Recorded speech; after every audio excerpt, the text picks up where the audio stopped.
Esselamu Aleyküm bizi izleyenler ve hürmetli hemkarlarım. Zaman zaman biz yeni mövzu tapmaqda əlbəttə ki çətinlik çəkirik.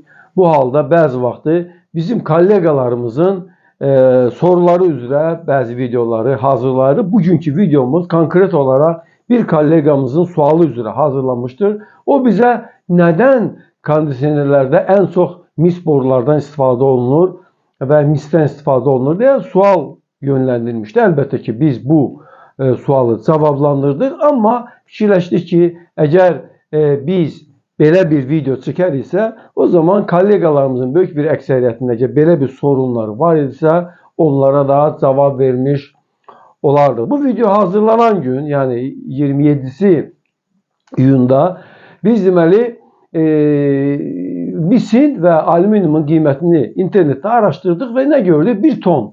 Bugünkü qiymətlə 1 ton misin qiyməti 13.200 dollar, 1 ton alüminyumun qiyməti isə 3.150 dollar olaraq qalır. Və bu gün məlum məsələdir ki, bu artıq qiymətdə 4 dəfə fərq edir. Əgər qiymətdə 4 dəfə fərq varsa, o zaman nədən biz alüminyuma üstünlük vermirik? Məsələ burasındadır ki, metalların istilik keçirmə cədvəlinə biz nəzər yetirdə burada gümüşdən sonra ikinci yerdə misin durduğunu görürük. Və bu o deməkdir ki, biz daha az mis istifadə etməklə istiliyi daha yaxşı ötürəcəyik. Üstəlik misin istilik ötürmə qabiliyyəti təxminən alüminyumkundan 1,8, 1,9 dəfə daha çoxdur. Bir də məsələ də var ki, mis borulardan biz nədən lövhələri alüminyumdan düzəldirik, misdən düzəltmirik? Məsələ burasındadır ki, mis qiymətlidir. Bayaq dediyimiz kimi təxminən 4,5 dəfə alüminyumdan qiymətlidir. Mis ağırdır. 1 kubmetr misin ağırlığı 8900 kilogram, 1 kubmetr alüminyumun ağırlığı isə 2700 kilogramdır. Yəni biz əgər o lövhələri misdən düzəltmiş olsaydıq, o zaman bizim kondisionerimiz hem ağır olardı, hem de qiyməti artardı və belki de çok insan için əlçatmaz olardı. Burada daha başka bir məsələ də var. Bizim bugün istifadə etdiyimiz qazların əksəriyyətində yüksək təzyiq görünür. Məsələn, R32, R410A freonları ilə işləyən kondisionerlərdə isitmə rejimində biz 37 barla onların işlədiyini görürük. Yəni kondensasiya təzyiqi təxminən 60 dərəcə Celsius olan da orada 37 bar olur.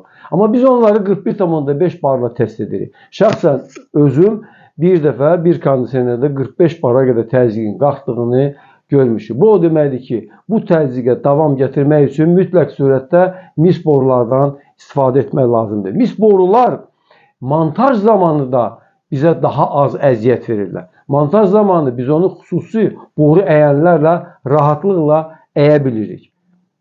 Və ürəyimiz istədiyi istiqamətdə biz onu apara bilirik. Amma alüminyum məsələn boruların ağzını valçovka edərkən orada müxtəlif çatların əmələ gəldiyini biz müşahidə edirik. Əgər kimsə etməyibsə bir balaca boru götürüb onunla üzərində təcrübə apara bilər.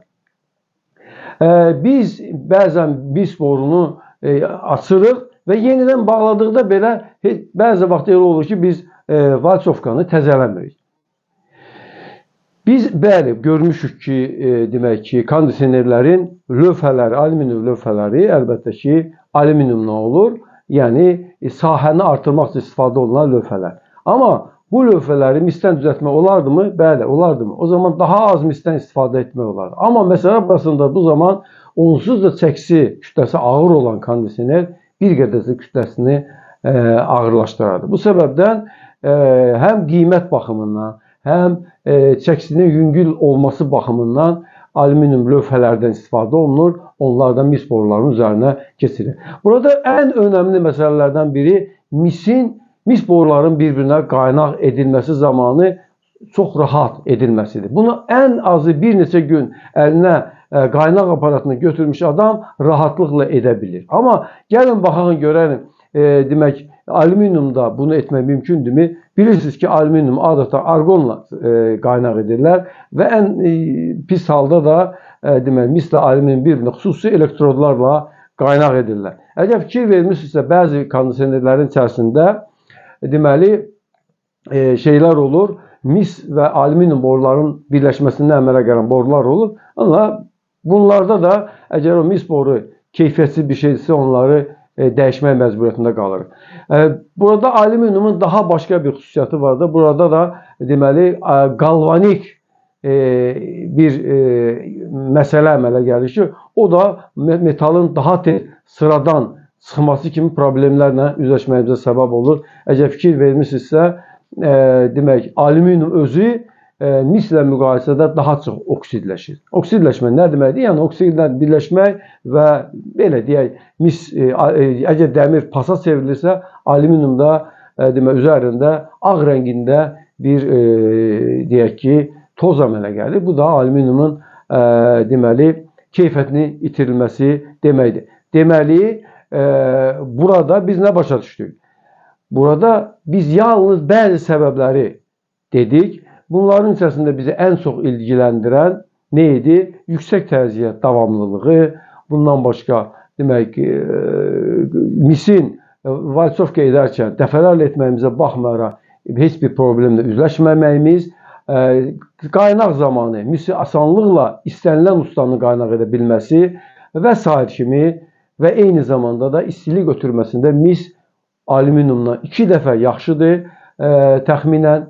Eyni zamanda mis borular deməli qiymətinin baha olmasına baxmayaraq uzun ömürlü olurlar. Bəli, hörmətli izləyicilərimiz, bəzən elə olur ki, kondisionerləri tamamilə alüminiumdan da düzəldirlər. İndi bizim dostumuzun bizə göndərdiyi bir videoda biz sizə həmən alüminiumdan, tamamilə mis borulardan deyil, alüminium borulardan düzəldilmiş çöl hissəyə də baxırıq. Belə kondisionerlərin təmiri əlbəttə ki, problematikdir. Çünki biz ustalar əsasən alüminium deyil, mis borularla işləməyə öyrəşmişik və onların təmirini, onların qaynağını daha yaxşı bacarırıq. Belə kondisionerlərdə artıq argon ilə edilən qaynaq aparatından istifadə edilməlidir. Hörmətli izləyicilərimiz, mən Yusif müəllim, kondisionerlərin təmiri kitabının müəllifi, kitabı əldə etmək istəyənlər bizə müraciət etsinlər. Biz də böyük məmnuniyyətlə bu kitabı sizə göndərir. Hörmətli izləyicilərimiz, əgər kimisə hansısa mövzu maraqlandırırsa, buyursunlar WhatsApp ilə bizə müraciət etsinlər. Biz də böyük məmnuniyyətlə o mövzunu siz üçün işləyəcək. Əlbəttə ki, mövzumuz qurtarmır.